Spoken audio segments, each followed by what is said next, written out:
ujumbe wa neno la Mungu unasema kufanikiwa katika Mungu. Bwana Yesu asifiwe. Kama unaandika, andika kufanikiwa katika Mungu. Bwana Yesu asifiwe. Neno kufanikiwa linatokana na neno mafanikio. Bwana Yesu asifiwe. Lakini kufanikiwa, kuna kufanikiwa kwa aina nyingi. Kuna kufanikiwa unakotokana na shetani.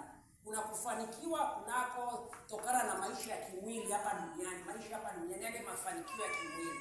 Lakini kuna mafanikio yanayoitwa mafanikio mema, yani kufanikiwa katika Mungu. Bwana Yesu asifiwe sana. Leo tutakwenda kuzungumzia kufanikiwa katika Mungu au mafanikio mema. Bwana Yesu asifiwe. Asili ya mafanikio mema yanatoka kwa Mungu. Haleluya. Bwana Yesu asifiwe. Maandiko yanasema kufanikiwa kwa mpumbavu kutamwangamiza. Maana yake alipokuwa anasemea hapo ni kule kwenye kufanikiwa katika ushetani. Unakuta watu wanatoa kafara, watu wanatapeli. Hapo ndo wanaposema watapata shida. Bwana Yesu asifiwe sana. Kufanikiwa, Bwana Yesu asifiwe. Bwana Yesu asifiwe sana. Mithali 13, msomaji afungue Mithali 13 mstari wa 12.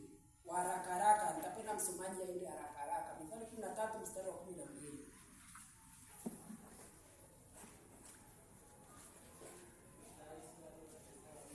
Amina. Tutasoma.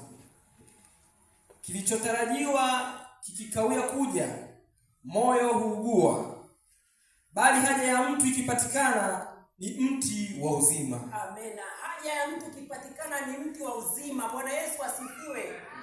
Kufanikiwa ni nini? Kufanikiwa ni kupata haja ya moyo wako. Yaani kile ambacho ulichokuwa unakihitaji, Mungu akakufanikisha na tunasema wewe umefanikiwa. Bwana Yesu asifiwe sana.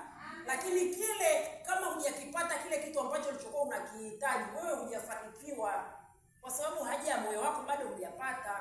Bwana Yesu asifiwe sana. Kanisa la Mungu, Bwana Yesu asifiwe sana. Sasa leo tutazungumzia kufanikiwa katika dunia hii. Bwana Yesu asifiwe. Yesu alisema mtapata mbinguni uzima wa milele, lakini duniani mtapata mara 100. Bwana Yesu asifiwe sana.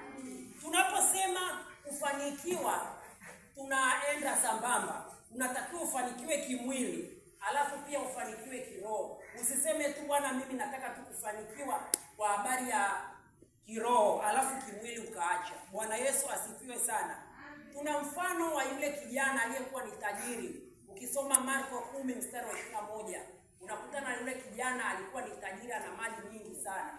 Bwana Yesu asifiwe sana. Lakini yule kijana alisema, mwalimu mwema, nifanyaje ili nipate kuurithi uzima wa milele? Yesu akamwambia, unaniita mwema? Mimi hakuna aliye mwema, ni mmoja, ila ndiye Mungu. Wazijua amri?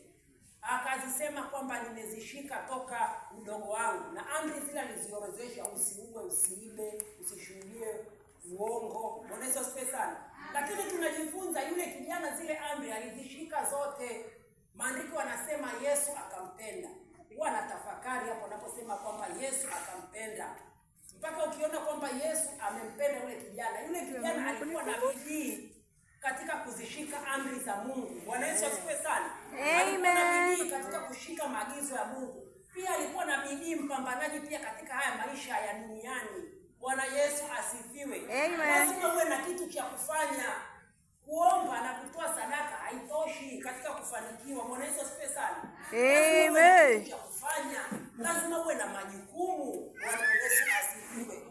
Kwa hiyo kufanikiwa kwako kunahitaji sana uwe na kitu cha kufanya, maana yake uwe na kazi ya kufanya. Hata mfumo wa Mungu unahitaji mtu afanye kazi. Anasema asiyefanya kazi na asile. Huo ni msemo wa hai. Bwana Yesu asifiwe sana. Nazungumzia mafanikio katika Mungu, mafanikio mema. Ukisoma Isaya 1:18 anasema, kama mkitii mtakula mema ya nchi. Bwana Yesu asifiwe. Kwa hiyo mafanikio mema yanaendana